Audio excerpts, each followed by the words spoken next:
यहाँ के जो वो ना परछाई वो कहीं इधर दिखा मार कर रहे हैं। और देखिए तब भी वो डरे हुए थे, मतलब मार करके जा रहे हैं, लेकिन ये नहीं कह रहे कि हम इसलिए मार करेंगे मकान टूटेंगे, ये कह रहे कि नहीं जी हम जी लगा कर जा रहे हैं कि जी डीडीए की जमीन है और आप बहुत सारे यहाँ पर लोग रह रहे हैं और काफी सालों से रह रहे हैं, तो डीडीए जी आपसे जमीन नहीं छीनेगा। सवाल ही नहीं उठता, ऐसे कैसे हो जाएगा कि डीडीए अपनी जमीन बना रही है और आप लोगों को छोड़ दे। अरे मस्जिदों को नहीं छोड़ रही, इमाम बाड़ों को नहीं छोड़ रही, मदरसों को नहीं छोड़ रही, कब्रिस्तान को नहीं छोड़ रही, इन फ्लैटों को छोड़ देगी।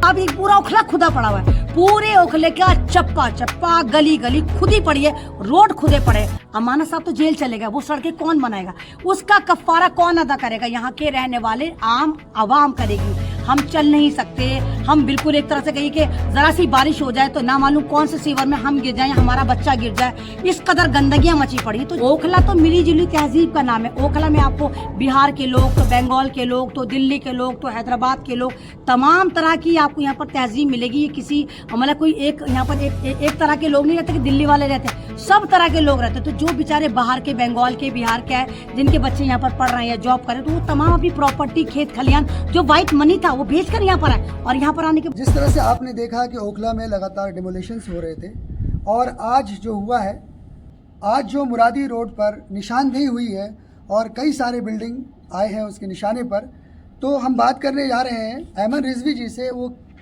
इनसे पूछेंगे कि आपने पहले भी बोला था मैम कि ये डिमार्केशन हो रहा है यहाँ पर, जो अभी आपने कहा था कि ये जो 34 बीघे हैं वो बटला हाउस के आ रहे हैं, आप क्या कहना चाहेंगे उसके बारे में? देखिए पहले तो शुक्रिया आपका कासिम के आप आए, और हम्माद का भी शुक्रिया कि आप लोग आए, और बहुत बहुत शुक्रिया कि आप अपनी बिसात से ज़्यादा बढ़कर इस मूवमेंट को जुड़े हुए हैं, इसको उठा रहे हैं, आवाज़ें उठा रहे हैं। लगातार आपको धमकियां मिल रही हैं, केसेस की धमकियां मिल रही हैं, उसके बावजूद आप लोग ओखला की आवाम के साथ खड़े हैं। उसके लिए मैं ओखला की आवाम की तरफ से आप लोगों का दिल से शुक्रगुजार हूँ और शुक्रिया अदा करती हूँ कि अल्लाह ताला आपको कामयाब करे। और आप तमाम लोगों से भी रिक्वेस्ट है मेरी कि देखिए इन लोगों के चैनल है, ये आपकी आवाज़ें ज़्यादा देर नहीं लगती, खाली आपको जाकर सब्सक्राइब पर हल्का सा टच करना होता है और चैनल सब्सक्राइब हो जाता है। आपकी जेब से कुछ नहीं जाता, लेकिन इन लोगों का भला हो जाएगा। तो आप हम्माद के चैनल रिस्की रूट को भी और इनके चैनल को भी, एकेडमिक स्टेशन को भी ज़रूर सब्सक्राइब करिए, और तमाम चैनलों को सब्सक्राइब करिए। इनका हक है, देखिए इनको भी कोई कमाई नहीं हो रही, आपकी वीडियो से इनको कोई भी कमाई नहीं हो रही, क्योंकि इस तरह के जो टॉपिक होते हैं, जो सेंसिबल होते हैं, उस पर कोई भी फेसबुक पैसा नहीं देता। ये मैं आपको बता रही, फिल्म का रिव्यू लेते उस पर पैसा आ जाता है। तो जैसे आपने कहा कि ये मूवमेंट पे था, जब हम बात कर रहे थे, जब बकरीद पे सबसे पहला मकान जो आसमा कुरैशी जी का टूटा था, तो तभी आपके और हम थे, तो तभी मैंने बोला था कि अभी तो 34 बीघे और बाकी 34 बीघे की तलवार अभी और लटकी हुई है, लेकिन 34 बीघे में ये कंफर्म नहीं हो पा रहा था हमें भी कि 34 बीघे आया क्या है। लेकिन 34 बीघे का जो एक जिन निकल कर आया था, वो इसलिए निकल कर आया था जब लोगों ने लगातार स्टे लेना शुरू करा, जब लोगों ने लगातार ये कहना शुरू करा कि ये मकान जो है तुम्हारा मकान नहीं है, डीडीए का मकान है, ये मकान तुम्हारा मकान नहीं है, डीडीए का मकान है। इस तरह करते करते आपने सोई हुई चीज को जगा दिया। मतलब उन लोगों को तो पता ही नहीं था, डीडीए वालों को, कि यहाँ पर उनकी जमीन है, यूपी एरीगेशन वालों को पता ही नहीं था कि उनकी जमीन है, या पता होगा तो ये नहीं पता कहाँ है। अब जो निकल कर आया, जब इतने ज्यादा डेमोलेशन बढ़ गए ओखला के अंदर, जब से एमसीडी में केजरीवाल की सरकार आई, क्योंकि 20 साल से तो बीजेपी की, तब तो इतना ज्यादा यहाँ पर अजाब नहीं था, इतनी ज्यादा यहाँ डेमोलेशन नहीं होता, इक्का दुक्का हो गया साल डेढ़ साल में। लेकिन जब से एमसीडी केजरीवाल के पास आई, तब से लगातार आप देखिए एक के बाद एक मकान टूट रहा, एक मकान नहीं बच पाता कि दूसरा मकान में डेमोलेशन, फिर तीसरे मकान में, इस तरह कह के आपने भी खुद देखा कि आप भी थक गए होंगे वीडियो बना बनाकर, लेकिन ये तोड़ने वाले और तुड़वाने वाले नहीं थके होंगे। तो जब हमने 34 बीघे के बारे में बोला, तो बहुत सारे लोगों ने बोला, पहला जो वायरल इंटरव्यू रहा वो मिल्लत टाइम में रूबा अंसारी ने लिया, तो रूबा अंसारी को भी लोगों ने बुलाकर कहा कि नहीं ये अफवाह फैलाई जा रही है। और जो यहाँ के नेता बनते हैं उन्होंने भी बाकायदा लाइव करे, उन्होंने भी कहा कि नहीं 34 बीघे का कोई लेना देना नहीं। और आज वो खुद उन लोगों के साथ मार्क कर रहे थे, उन लोगों के साथ निशानदही कर रहे थे। तो यूपी एरीगेशन की जो जमीन है वो तमाम की तमाम जमुना की तरफ वाली बताई गई, क्योंकि अगर आप लोगों को पता हो कि यहाँ पर बॉम्बे हाईवे बन रहा है, आपने देखा होगा हाईवे, मैंने आपसे भी कहा था पहले जाके शूट करिए, तो बॉम्बे हाईवे जहाँ बन रहा है वहां तक लोगों ने मकान ले रखे, लेकिन बिल्डरों ने कब्जा के वहां ले लिया। बेचारा कोई गांव से शरीफ आदमी आ रहा है, उसको नहीं पता कि जमीन को जो जमीन है ये जमुना की जमीन है या एरीगेशन की जमीन है या कब्जाई भी जमीन है, उन लोगों ने अपने वो मकान लिए। लेकिन क्योंकि जहाँ भी कोई हाईवे होता है वहां पर जो एक तरह से होता है ना ग्रीन जीरो होता है, मतलब दूर दूर तक वहां पर ग्रीन ग्रीन ग्रीन नज़र आता है, वहाँ पर पेड़ पौधे लगाए जाते हैं। और आज जिस तरह MCD वाले यार उन्होंने तमाम ये जो कब्रिस्तान की तरफ वाला रोड है, मुरादी रोड है, इस पे जाकर मार्क करा। मैं तो खैर ओखला में उस वक्त नहीं थी, मैं तो अभी थोड़ी देर पहले आई हूँ, तो फिर मुझे फ़ोन आने शुरू हुए कि यहाँ पर इस तरह के लोग आए हैं और मार्क कर रहे हैं। और देखिए तब भी वो डरे हुए थे, मतलब मार्क करके जा रहे हैं, लेकिन ये नहीं कह रहे कि हम इसलिए मार्क करेंगे मकान टूटेंगे। ये कह रहे कि नहीं जी, हम जी लगा कर जा रहे हैं कि जी DDA की ज़मीन है और आप बहुत सारे यहाँ पर लोग रह रहे हैं और काफ़ी सालों से रह रहे हैं, तो DDA जी आपसे ज़मीन नहीं छीनेगा। सवाल ही नहीं उठता, ऐसे कैसे हो जाएगा कि DDA अपनी ज़मीन बना रही है और आप लोगों को छोड़ दे। अरे मस्जिदों को नहीं छोड़ रही, इमाम बाड़ों को नहीं छोड़ रही, मदरसों को नहीं छोड़ रही, कब्रिस्तान को नहीं छोड़ रही, इन फ्लैटों को छोड़ देगी। अभी मैं जब रास्ते में आई थी, बहुत सारी लेडीज़ ने मुझे पकड़ लिया और काफ़ी सारी तो बहुत ज़्यादा रो भी रही थी और कह रही थी कि हमारे जो खाविंद हैं वो बाहर कमाने गए हैं, सऊदी अरब कमाने गए हैं, हमारे बच्चे यहीं पढ़ते हैं और हम यहाँ किराए के मकान में रहते हैं। अमन जी हमारी मदद करिए और आप इसके लिए आवाज़ उठाइए। बेशक हम आवाज़ उठा रहे हैं कासिम, आप भी आवाज़ उठा रहे हैं, आप जनता तक उस चीज़ को पहुँचा रहे हैं, लेकिन जो भी काम लीगलाइज होगा वो तो लीगलाइज ही होगा ना, जो कोर्ट के थ्रू हो रहा है। तो आप लोग जितने भी लोग हैं आप आगे आएँ, आप इस मूवमेंट में भी जुड़ें, आप अपने तरीके से एहतजाज करें। जो लोग स्टे ले रहे हैं उनके खिलाफ आप कोर्ट में जाएं। इस तरह का मामला हो रहा है तो अगर कोई भी कॉल आपके पास आती है, कोई भी समझदार आदमी या समझदार लोग आपको कॉल करते हैं कि घर से बाहर निकल के मूवमेंट करें, तो आपको करना चाहिए, क्योंकि 2-4 लोग ओखला को नहीं बचा सकते। और ओखला के बारे में मैंने पहले भी कहा था कि यहाँ पर जितने भी स्टेबाज हैं, ये यहूदी खसलत के लोग हैं, ये अपने मुफाद के लिए स्टे लेकर आ रहे थे। इसमें BJP का, RSS का, किसी का कोई रोल नहीं है। यहाँ पर खुद लोग जो है, और ये भी मैंने आपसे बोला कि जितनी भी बिल्डिंगों पे स्टे है तो वो खाली वही बिल्डिंग नहीं है कि उन पे स्टे है। जितने भी यहाँ पर बिल्डिंगें बनी हुई हैं, 96% बिल्डिंग वालों ने यहाँ पर पैसा दिया है। अब वो पैसा यहाँ के नेताओं को दिया है या कहाँ गया है, लेकिन हर लेंटर पे यहाँ पर पैसा जाता है।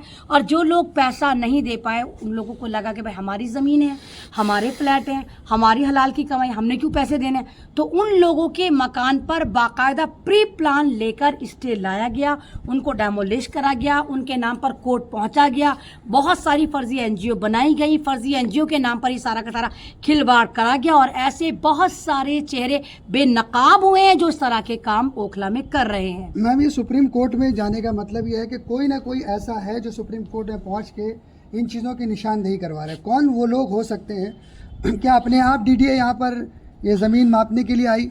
नहीं, देखिए मैंने आपसे क्या कहा, जब आपको यही नहीं पता, अगर आप खानदानी हैं या आपकी कोई ज़मीन है, आपको नहीं पता कि आपकी ज़मीन कहाँ कहाँ है, लेकिन उस शहर से लगातार कोई आदमी कहे कि ये ज़मीन कासिम की है, ये ज़मीन कासिम की, तो कासिम के भी तो कान खड़े होंगे ना कि ज़मीन मेरी है। तो DDA को तो पता ही नहीं था उसकी कहाँ कहाँ ज़मीन है। ये तो यहाँ के मुनाफिक लोग जो अपने आप को मुसलमान कह रहे हैं, वो मुसलमान नहीं, वो यहूदी हैं। वो यहूदी खसलत के लोगों ने यहाँ के लोगों की ज़िंदगी हराम करी। अच्छी खासी ज़मीन जो इनकी थी उसको ज़बरदस्ती कह दिया कि DDA की। भाई DDA कब बनी? भाई यहाँ पर लोग पता नहीं कब से रह रहे हैं। DDA तो बाद में वजूद आया, मुल्क आज़ाद हुआ, उसके बाद आइन बना, 1950 में तो भारत का संविधान लागू हुआ, उसके बाद DDA CDA बनी होगी ना, तो लोग तो उससे भी पहले से रह रहे हैं। तो DDA का तो यहाँ पर मसला ही नहीं है। 30-40 साल से लोग रह रहे हैं यहाँ पर। नहीं, 30-40 साल से भी रह रहे हैं, पहले से भी यहाँ रह रहे हैं, यूनिवर्सिटी भी है। कल को यूनिवर्सिटी पे कोई स्टे लेकर आ जाए कि ये यूनिवर्सिटी भी DDA की लैंड पर है, तो क्या यूनिवर्सिटी को तोड़ दिया जाएगा? तो कमाल की बात यही है और अफसोस की बात यही है कि ओखला को बर्बाद करने वाला मुसलमान, ओखला को बसाने वाले मुसलमान, ओखला में रहने वाले मुसलमान, डेमोलेशन करने वाले मुसलमान और यहाँ पर सत्ता में रहने वाले मुसलमान और इन वीडियो के ऊपर फुटेज लेने वाले वो भी मुसलमान। लोगों को पुलिस वाले मुझे मिले तो पुलिस वालों से मैंने कहा तो कहने लगे कि यहाँ पर ही 2-4 मुसलमान बोल रहे थे कि आप यहाँ पर क्यों फिर रहे हैं? तो उन्होंने कहा कि हम लॉ एंड ऑर्डर की वजह से फिर रहे हैं, क्योंकि हम अमानत को उठाना है। कल की बात बता रही हूँ, सॉरी। तो उन्होंने ये कहा कि लॉ एंड ऑर्डर की बात छोड़ो, ओखला वाले बड़े खुश हैं अमानत को जेल में भेजकर। तो ये तो तुम लोगों का हाल है। कैसे भी मैं अमानत का फेवर कर रही हूँ, ना मैं आसिम मोहम्मद खान का फेवर कर रही हूँ। मैं ये कह रही हूँ कि तुम लोगों को यही नहीं पता कहाँ पर खुशी एक्सप्रेस करनी चाहिए और कहाँ पर दुख एक्सप्रेस करना चाहिए। अब आप एक पूरा ओखला खुदा पड़ा हुआ है, पूरे ओखले का चप्पा चप्पा, गली गली खुदी पड़ी है, रोड खुदे पड़े। अमानत साहब तो जेल चलेगा, वो सड़कें कौन बनाएगा? उसका कफ़ारा कौन अदा करेगा? यहाँ के रहने वाले आम आवाम करेगी। हम चल नहीं सकते, हम बिल्कुल एक तरह से कहिए कि जरा सी बारिश हो जाए तो ना मालूम कौन से सीवर में हम गिर जाएं, हमारा बच्चा गिर जाए, इस कदर गंदगियां मची पड़ी हैं। तो जब खुद ही यहाँ की जो लोग हैं आपस में एक दूसरे की गर्दनें काट रहे हैं और एक दूसरे के मकानों पर स्टे लेकर आ रहे हैं और एक दूसरे को बर्बाद करके खुश हो रहे हैं, तो मुझे तो नहीं लगता कि मेरा दीन, मेरा इस्लाम इस बात की इजाजत देता है। मैम, मैम 34 बीघे के सवाल पे आता है, जैसा आपने कहा कि बाहर निकल लोगों से कहा कि ये जैसे भी अपील करी आपने, तो मैम ये तो सुप्रीम कोर्ट का ऑर्डर है, आप इनके खिलाफ कैसे जा सकती है? नहीं, सुप्रीम कोर्ट का ऑर्डर ना, सुप्रीम कोर्ट में भी तो कोई ना कोई पहुंचा है। सुप्रीम कोर्ट ने यहाँ पर आके चेक करा है कि जमीन किसकी है। भाई मेरी जमीन को सुप्रीम कोर्ट अगर कह दे कि क्या नाम है ये डीडीए की, ऐसा थोड़े होता है। अभी आप देखिए कि मंडी में, जहाँ पर मंडी है, जहाँ पर ये कंगना रनौत जीती है, वहां पर एक मुसलमान बंदे हैं जिनकी 91 बीघे जमीन है, जहां पर सरकार ने कब्जा के अस्पताल बना दिए, सरकारी ऑफिस बना लिए, मंत्रालय बना लिए। उन्होंने अपनी ही जमीन, उस मुसलमान बंदे ने अपनी ही जमीन 70 साल मुकदमा लड़ा है। उनके बाप मर गए, पोता पोती लड़ रहे हैं। अब 10 बीघे अपनी ही जमीन ऑक्शन से यानी नीलामी से ली है। तो कोर्ट को तो नहीं पता ना किसकी जमीन है। उनको ये कह दिया था कि वो पाकिस्तान चले गए, वो जमीन खाली, जबकि वो यहीं पर थे। सेम यही हर इलाके का होता है। सुप्रीम कोर्ट वाले जाकर नहीं चेक करते, सुप्रीम कोर्ट वाले लिखतम देखते हैं कि लिखत में क्या है। अच्छा ये वाली जमीन है डीडीए की, चलो उस पर कार्रवाई हो, वो आकर नहीं देखते। तो ये तो जिम्मेदारी यहाँ के लोगों की है, यहाँ के एक तरह की उस आवाम की है जो यहाँ पर लीड कर रही है, यहाँ के नेताओं की, तो वो वाली बात जाकर बताए कि नहीं ये जमीन डीडीए की नहीं है, नहीं ये जमीन यूपी इरिगेशन की नहीं है। यहाँ पे जो लोग रह रहे हैं, जो अपनी व्हाइट मनी लेकर आए थे, यहाँ पर इतने बड़े बड़े ऑफिसर रैंक के लोग हैं जो अपना रिटायरमेंट के बाद टोटल पैसा उन्होंने लाकर यहाँ लगाया। कोई अपना खेत बेच कर आया, कोई खलियान बेच कर आया। ओखला तो मिली जुली तहजीब का नाम है। ओखला में आपको बिहार के लोग, तो बंगाल के लोग, तो दिल्ली के लोग, तो हैदराबाद के लोग, तमाम तरह की आपको यहाँ पर तहजीब मिलेगी। ये किसी मतलब कोई एक यहाँ पर एक तरह के लोग नहीं रहते कि दिल्ली वाले रहते हैं, सब तरह के लोग रहते हैं। तो जो बेचारे बाहर के, बंगाल के, बिहार के है, जिनके बच्चे यहाँ पर पढ़ रहे हैं या जॉब कर रहे हैं, तो वो तमाम अपनी प्रॉपर्टी, खेत खलियान, जो व्हाइट मनी था वो बेचकर यहाँ पर आए। और यहाँ पर आने के बाद क्या हुआ, उनकी जमीनों को तोड़ा जा रहा है, उनके फ्लैटों को छीना जा रहा है, उनके फ्लैटों को उजाड़ा जा रहा है। और ना खुदा ही मिला वाली बात हो गई, ना विसाले जना, ना तो उनकी वहां पर जमीन नहीं, और यहाँ पर भी टूट गए। अगर किसी का अभी वो आपने देखा था 22 फ्लैट टूटे थे जो 55-55 लाख के थे। उस फ्लैट के जो मकीन है वो खुद कह रहे थे कि हम अपने खेत खलियान बेच कर आए, फ्लैट टूट गए, अब कहाँ जाएंगे। कोई यहाँ का विधायक या कोई यहाँ पे कोई इस तरह की तंजीमों ने उनसे वादा करा कि हाँ हम आपके फ्लैट वापस करेंगे, नहीं कर सकते तो हम आपको एक ऐसा शेल्टर बना कर देंगे जहां आपकी फैमिली रह सके। किसी ने वादा करा?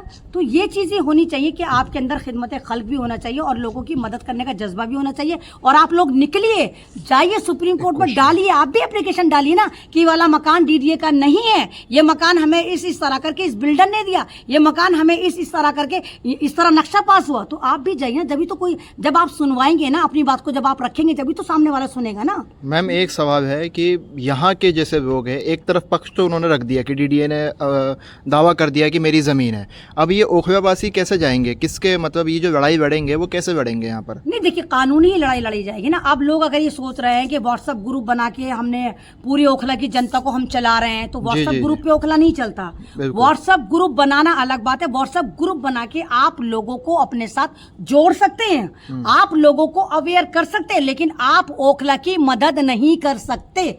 ओखला वालों की मदद करने के लिए आपको कोर्ट जाना पड़ेगा, उन लोगों के को साथ लेना पड़ेगा, उन लोगों को अपने अपने लेवल पर एप्लीकेशन लगानी पड़ेगी, कानून का सहारा लेना पड़ेगा, मीडिया का सहारा लेना पड़ेगा। आपको अपनी एक तरह की पावर दिखानी पड़ेगी कि आप ओखला में उतरिए, ओखला की सड़कों पर उतरिए कि हम कहाँ जाएं, हमारे पास कोई जगह नहीं है, हमारा आखिरी ठिकाना है। अगर ये ठिकाना भी हमारा टूट गया तो हमारे पास खुदकुशी करने के अलावा कोई साधन नहीं। और खुदकुशी है जब किसी का परिवार सड़क पर आ जाता है तो वो जीते जी मर जाता है। मैम लोग यहाँ कह रहे हैं कि लोग ठीक से गाइड नहीं कर रहे कि किस तरह से होगा ये आगे, किस तरह से मामला चलेगा। कोर्ट में तो चला गया, लेकिन कौन गाइड कौन करेगा? मेरे भाई देखिए ना, मैंने कहा ना ग्रुप बंदी हो गई है। यहाँ पर कांग्रेस वाले अपना विधायक तैयार कर रहे हैं, आम आदमी पार्टी वाले अपना विधायक तैयार कर रहे हैं, बीजेपी वाले अपना करने के चक्कर में वो एक भगवान की प्रॉपर्टी को खुद बचा रहे थे, वो बाद में नेता बनना है। बाद में मीडिया पे बोल रहे हैं कि जी अहमद रिजवी का तो इस चीज से लेना देना नहीं था। बाद में मालूम हर आदमी आ रहा है कि जी हमने उठाया था, मूवमेंट हमने उठाया था,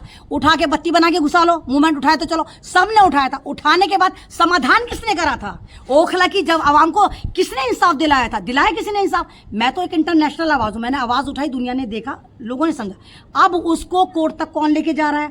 यहाँ की आवाम की कौन मदद कर रहा है? कितनी मीटिंगें हो रही हैं? सिर्फ व्हाट्सएप ग्रुप का नाम अगर आपने ओखला की जनता समझ लिया कि 12 लाख जनता है और ये सोच रहे हैं कि हम ओखला को चला रहे हैं, तो इससे बड़ा बेवकूफ, और ओखला को अगर तुम बेवकूफ समझ रहे हो तो तुमसे बड़ा बेवकूफ कोई नहीं है। उनका देख रहे हैं कि हमारे ग्रुप के पूरे नंबर कॉपी करके एक तीसरा ग्रुप तैयार हो गया है। तो ओखला ग्रुप खेलने के लिए नहीं है, ओखला की आवाम मदद चाहती है, ओखला की आवाम आपके भरोसे है, आप उसकी मदद करिए। मैं किसी भी एक ग्रुप को टारगेट नहीं करी, मैं सबके बारे में बता रही हूँ कि आप पॉलिटिक्स को एक तरफ रखिए। अगर आप अच्छा काम करेंगे, यहाँ की जनता खुद आपको रिकमेंड करेगी अगर आप निर्दलीय भी खड़े होंगे, अगर आप वाकई काम करेंगे यहाँ के लोगों के लिए। मैम, कानूनी लड़ाई के लिए यहाँ के नुमाइंदे क्या खड़े नहीं हो सकते कि जैसे तो देखो एक बार बताओ, अगर उनकी कोई जिम्मेदारी नहीं बनती क्या? बिल्कुल जिम्मेदारी बनती है, लोग तो वहाँ जा भी नहीं रहे भाई। अगर कोई बिल्डिंग टूट रही तो वहाँ विधायक का भी फर्ज है, पार्षद का भी फर्ज है, लोगों का भी फर्ज जाए ना, मौतबर शख्सियत जाए। जब मकान टूटे थे कहाँ थे? कोई भी नहीं खड़ा था, ना विधायक जी खड़े थे, ना पार्षद, कोई भी नहीं खड़ा था।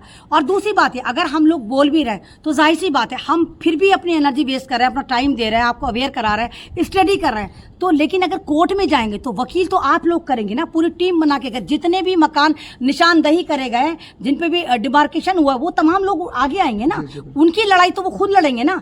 आप अबाबिल तो अब आएंगी नहीं कि अबाबिल आएंगे और अबाबिल यहाँ पर फैसला करें, अब अबाबिल नहीं आएंगी। अब अपने फैसले तुम्हें खुद करने पड़ेंगे, ईमानदारी से करने पड़ेंगे। कोई भी व्हाट्सएप ग्रुप अगर है और तुम्हें ये निशानदही और यकीन दहाई कर रहा है कि हाँ वो तुम्हारे साथ है और कानूनी लड़ाई लड़ रहा है तुम्हारे साथ है, तो जरूर उसको सपोर्ट करिए और उसके साथ चलिए। मैम अब व्हाट्सएप ग्रुप से कुछ काम नहीं होगा, अब जमीनी स्तर पे आना पड़ेगा। मैं भी तो ये कह रही हूँ ना कि मकान जो है व्हाट्सएप ग्रुप पे नहीं टूट रहे, मकान हकीकत में टूटे थे। व्हाट्सएप ग्रुप तो बहुत दिन बाद बनाए गए। जब पहली बार मकान टूटा था, 22 फ्लैट टूटे, तब भी मैंने वहाँ की औरतों से कहा था कि कब्रिस्तान में बैठ जाते हैं। तो वहाँ के जो कहने का मतलब है, आप पॉलिटिक्स मत करिए, यहाँ की आवाम का मसला है।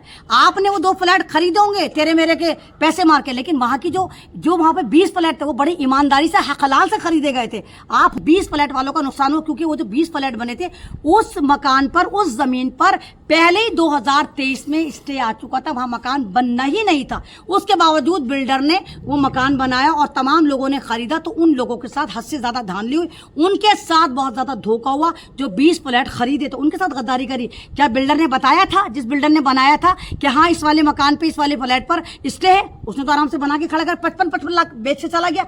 लेकिन जिनका वो नुकसान हुआ है, 2 औरतें बेवा थी उस फ्लैट में, जब वो फ्लैट टूटे इद्दत कर रही थी, वो जमीन पर आ गई। जिंदगी मतलब इंसान जिंदगी के बाद कब्रिस्तान में जाता, वो फैमिली पहले कब्रिस्तान में बैठकर रो रही थी कि ना तो हम जिंदा है ना हम मुर्दा है। तो पॉलिटिक्स मत करिए खुदारा, लोगों की मदद करिए, आगे आइए। अगर आपका किरदार अच्छा हुआ, आपकी आवाज बुलंद हुई, इंसानियत के साथ अगर आप खड़े रहे, खुदा की कसम ओखला की आवाम ही नहीं, दुनिया में जहां जहां आप जैसे लोग खड़े होंगे, आपको निर्दलीय भी लोग जितवाएंगे।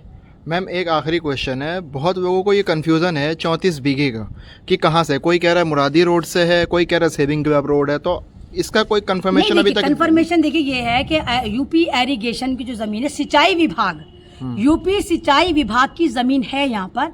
तो वो जो इधर इस तरफ है, जमुना की तरफ है, वो सारी उस तरफ है। अब वो वहाँ से खिजराबाद से शुरू होके शाहीन बाग तक जा रही, किस तरह वो लेंगे, वो लंबी लाइन में है, वो इस तरफ नहीं, वो वाइड में हो सकती है। लेकिन ऐसा नहीं हो सकता कि यूपी सिंचाई विभाग की जमीन पहले तो वहाँ पर पहलवान चौक की तरफ होगी, वो ओखला की तरफ मुरादी रोड, ऐसा नहीं है। वो एक ही लाइन में उनकी जमीनें जो है 31 बीघे। अब डीडीए भी आगे आ गई कि हमारा भी 3 बीघे है। तो डीडीए जो अपनी जमीन कह रही है, डीडीए अपनी जमीन कह रही है क्रीमी लेयर में, यानी बिल्कुल फ्रंट वाली, जो कब्रिस्तान वाली लाइन, मुरादी रोड वाली लाइन है, खलीला वाली लाइन है। तो डीडीए जाकिर नगर की तरफ है, डीडीए क्रीमी लाइन को कह रही है कि ये जमीन हमारी है। ठीक है, शुक्रिया। Okay ma'am, thank you so much.